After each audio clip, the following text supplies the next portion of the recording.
Hi friends, welcome to Indian recipes. இன்றைக்கி நம்ம சுவையான காய்கறியே போடாமல் ஒரு குருமா ரெசிபி, அதுவும் சூப்பராக ஹோட்டல் ஸ்டைலில் எப்படி செய்கிறதுன்னு பார்க்க போகிறோம். நம்மக்கிட்ட காய்கறி இல்லாத நேரத்தில் ரொம்பவே கஷ்டப்படுவோம் என்ன குழம்பு வைக்கிறது அப்படின்னு சொல்லிட்டு. ஸோ அந்த மாதிரி நேரத்தில் வெறும் வெங்காயம் தக்காளி மட்டும் வச்சு சூப்பரான சுவையான குருமா, அதுவும் ஹோட்டல் ஸ்டைலில் நல்ல மணக்கிற குருமா எப்படி செய்கிறதுன்னு தான் பார்க்க போகிறோம். இது வந்து பார்த்திங்கன்னா சாதம், சப்பாத்தி, தோசை, இட்லி இப்படி எல்லா விதமான சாப்பாட்டுக்குமே நல்ல ஒரு காம்பினேஷனாக இருக்கும். ஸோ வாங்க வீடியோக்குள்ளே போகலாம். இந்த ரெசிபி செய்கிறதுக்கு ஃபஸ்ட்டு ஒரு மிக்ஸி ஜார் எடுத்துக்கோங்க. அதில் நறுக்கி வச்ச தக்காளியை சேர்த்துடலாம். நான் வந்து இன்றைக்கி 3 பெரிய சைஸ் தக்காளியை எடுத்து நறுக்கி வச்சுருக்கிறேன், அதை சேர்த்துடலாம். அடுத்து இதில் 1 ஸ்பூன் அளவுக்கு சோம்பு சேர்த்துடலாம். அடுத்து 1 கைப்பிடி அளவுக்கு பொடியாக நறுக்கின தேங்காய் சேர்த்துடலாம். அடுத்து இதில் ஒரு 5-6 பல் பூண்டு, 5-6 பல் இஞ்சி இதெல்லாம் சேர்த்துடலாம். அடுத்து இதில் தேவையான அளவுக்கு தண்ணி சேர்த்து நல்லா மைய அரைச்சிட்டு வந்துடலாம். ஓகே ஃப்ரெண்ட்ஸ், இப்போ பாருங்கள் இது நல்லா அரைச்சிட்டு வந்தாச்சு. இப்போ ஒரு குக்கர் நல்லா ஹீட் ஆனதும் அதில் 2லேருந்து 3 ஸ்பூன் அளவுக்கு எண்ணெய் சேர்த்துடலாம். உங்களுக்கு இஷ்டம் இருந்தால் 1 ஸ்பூன் அளவுக்கு நெய் சேர்த்துடலாம். நெய் சேர்த்தா ரொம்ப வாசனையாக இருக்கும் குருமா வந்து. எண்ணெய் ஹீட் ஆனதுக்கப்புறமா இதில் தாளிதம் சேர்த்துடலாம். சீரகம், சோம்பு, 2 பட்டை, ஏலக்காய், அதுக்கப்புறமா நட்சத்திர சோம்பு, 2 கிராம்பு இது மட்டும் சேர்த்துடலாம்.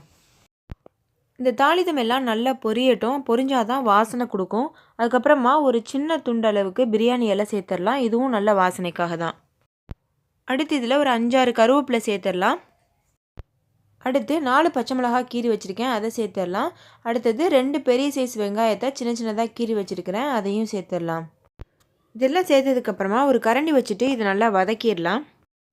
வெங்காயம் வதங்கினதுக்கப்புறமா இதில் மசாலா தூள் சேர்த்துடலாம். நான் வந்து இன்றைக்கி இதில் 1 ஸ்பூன் மல்லித்தூள், 1 ஸ்பூன் மிளகாத்தூள், தேவையான அளவு உப்பு, 1/4 ஸ்பூன் மஞ்சள் தூள், 1 ஸ்பூன் சிக்கன் பொடி, அதுக்கப்புறமா 1/2 ஸ்பூன் அளவுக்கு கரம் மசாலா இதெல்லாத்தையும் சேர்த்துட்டு நல்லா வந்து வதக்கிடலாம். மசாலா நல்லா வேகிற மாதிரி ஒரு நிமிஷத்துக்கு நல்லா வதக்கி விட்டுருங்க. இந்த மசாலாலாம் நல்லா வதங்கினதுக்கப்புறமா நம்ம அரைச்சி வச்சுருக்க விழுதை வந்து சேர்த்துடலாம். தக்காளி இதெல்லாம் போட்டு சேர்த்து அரைச்சோம்ல, அதை சேர்த்துருங்க. சேர்த்துட்டு நல்லா மிக்ஸ் பண்ணி விடுங்க. அதுக்கப்புறமா தேவையான அளவு தண்ணி சேர்த்து மறுபடியும் மிக்ஸ் பண்ணுங்கள். உங்களுக்கு குருமா ரொம்ப தண்ணியாக வேணும்னா நிறைய தண்ணி சேர்த்துக்கிறலாம். இல்லை கெட்டியாக வேணும்னா கொஞ்சமாக தண்ணி சேர்த்துக்கோங்க. சேர்த்துட்டு இதை நல்லா மிக்ஸ் பண்ணிடலாம். இப்போ குக்கர் மூடி போட்டு மூடிட்டு ஒரு 3 விசில் வர வரைக்கும் வெயிட் பண்ணலாம். ஓகே ஃப்ரெண்ட்ஸ், இப்போ பாருங்கள் 3 விசில் வந்துருச்சு. ப்ரெஷர்லாம் வந்து ரிலீஸ் ஆயிடுச்சு. இப்போ நம்ம குக்கரை ஓப்பன் பண்ணலாம். எவ்வளோ கமக்கிற சூப்பரான குருமா ரெடி ஆயிடுச்சுல்ல. பார்க்குறதுக்கே ரொம்ப சூப்பராக இருக்குது, கலர்ஃபுல்லாக இருக்குது. சாப்பிட்றதுக்கும் ரொம்ப டேஸ்ட்டாக இருக்கும். இப்போ ஒரு கைப்பிடி அளவுக்கு கொத்தமல்லி ஆட் பண்ணிவிட்டு நல்லா மிக்ஸ் பண்ணிடுங்க. இது இன்னுமுமே வந்து மனம் கொடுக்கும் குருமாக்கு. காய்கறியே இல்லைன்னு டென்ஷனாக இருக்கும்போது இந்த மாதிரி ஒரு சூப்பரான டேஸ்டியான குருமா வச்சு என்ஜாய் பண்ணுங்கள். இன்னொரு சூப்பரான ரெசிபியோடு நான் உங்களை சந்திக்கிறேன். தேங்க்யூ, பாய்.